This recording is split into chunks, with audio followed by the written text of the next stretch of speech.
បើបងប្អូនពុយឡាយគឺជាកីឡាករគុនខ្មែរមួយរូបដែលមានដើមកំណើតមកពីទឹកដីនៃខេត្តសៀមរាបខណៈដែលការប្រឡូកគុនខ្មែររបស់គេនោះគឺអស់រយៈពេលជាច្រើនឆ្នាំមកហើយប៉ុន្តែអ្នកគាំទ្រក៏ដូចជាអ្នកភូកងហាក់ដូចជាមិនសូវជាស្គាល់ឈ្មោះគេប្រហែលទេក៏ព្រោះតែគេឈ្មោះមិនសូវល្បីខណៈដែលការប្រកួតរបស់គេគឺតែងតែធ្វើបានល្អមែនទែនហើយក៏មិនធ្លាប់ទទួលបានឱកាសប្រកួតអន្តរជាតិដែលដោយការប្រកួតរបស់គេកន្លងមកបានត្រឹមតែការប៉ះគ្នាជាមួយនឹងកីឡាករគុនខ្មែរនិងគុនខ្មែរដូចគ្នាប៉ុណ្ណោះហើយការប្រកួតនោះក៏មិនដែលលេងកម្មវិធីធំដែរគឺបានត្រឹមតែការប្រកួតគូកំដរឆាកតែប៉ុណ្ណោះ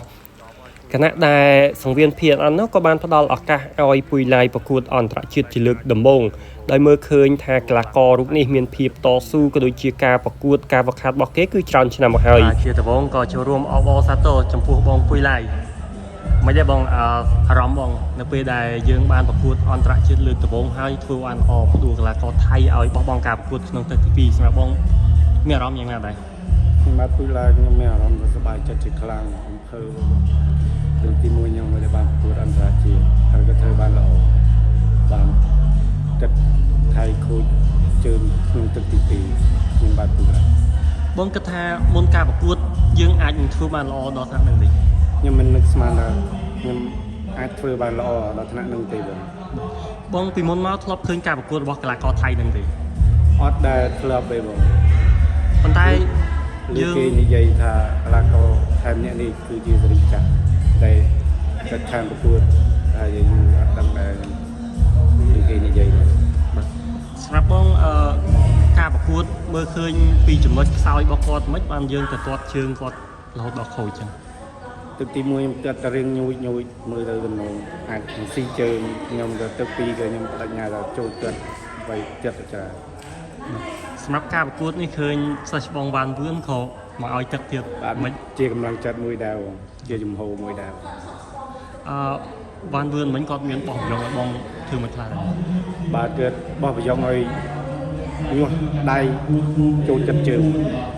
ហើយលេងជើងក្រោមច្រើនមិញទទួលបានការបោះប្រយ៉ងពីគាត់ច្រើនទេហើយបងធ្វើតាមគាត់ច្រើនទេឬក៏យើងធ្វើតាមចិត្តខ្លួនឯងបាទធ្វើតាមគាត់ច្រើនហ្មងចឹងអាចថាការប្រកួតនេះក៏មានចំណែករបស់គាត់ជួយដែរណាបាទសិស្សច្បងសិស្សប្អូនជួយដល់ប្រយ៉ងសម្រាប់បងរំលឹកពីប្រវត្តិនៃការចូលហាត់បដាល់វិញចូលហាត់បដាល់រយៈពេលប្រហែលឆ្នាំហើយបងខ្ញុំចូលតាំងពី2018ដល់2019ខ្ញុំខ្ញុំចូល2023វិញចឹងហើយបាន3ឆ្នាំចឹងអាចថាការវឹកហាត់របស់បងយូរឆ្នាំដែរណាយូរឆ្នាំតែ5ឆ្នាំកាលនោះដោយសារមូលហេតុអីដែរបាទមានបញ្ហាក្នុងគ្រួសារហើយការមើលត្រឡប់មកវិញអត់មានគិតថាចង់ផ្អាកទៀតទេណាអត់ទេបងអត់គិតថាចង់ផ្អាកទៀតសម្រាប់បងដោយសារតែយើង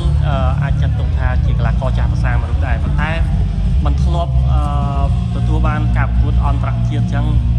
អារម្មណ៍មិនដែរបងអារម្មណ៍មានយ៉ាងម៉េចបងខ្ញុំដើរអត់មានគិតថាអត់សុពន្ធចិត្តអីឃើញគេសេរីក្រោយគេប្រកួតអន្តរជាតិគេបានខ្សែក្រវ៉ាត់អីហោហែអីអត់មានថាអត់សុពន្ធចិត្តអី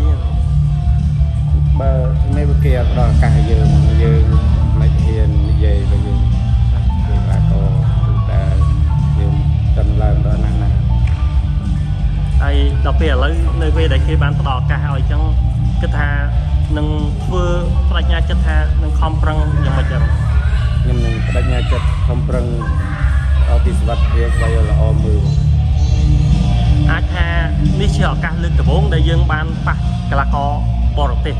គឺថាបើមានឱកាសលើកក្រោយទៀតគឺថានឹងធ្វើឲ្យកាន់តែល្អជាងនេះទៀតទេបងមានឱកាសលើកក្រោយទៀតខ្ញុំនឹងប្រឹងប្រែងឲ្យធ្វើល្អដូចនេះសម្រាប់បងបច្ចុប្បន្នប្រកួតក្នុងវេទគីឡូប្រហែលខ្លះដែរខ្ញុំភាគច្រើនប្រកួតក្នុងគីឡូ63ហើយនឹង60គត់63 60គត់ប៉ុន្តែគីឡូដែលយើងតែងតែធ្វើបានល្អភាគច្រើនគឺគីឡូ60គត់ហើយថ្ងៃខាងមុខគិតថាចង់ប៉ះលំដាប់គីឡូ60គត់បើគេរៀបចំឲ្យប៉ះខ្ញុំនឹងវាយជូនហើយ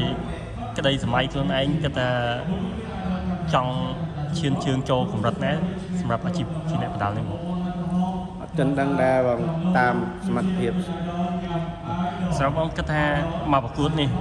អ្នកគ្រប់គ្រងនិងអ្នករៀបចំគាត់អាចនឹងមើលឃើញពីសមត្ថភាពរបស់យើងខ្លះៗហ្នឹង អាចនឹងមើលឃើញខ្លះៗដែរបងព្រោះមកប្រកួតនេះខ្ញុំតាំងចិត្តមួយតែនឹងយកឈ្នះបាន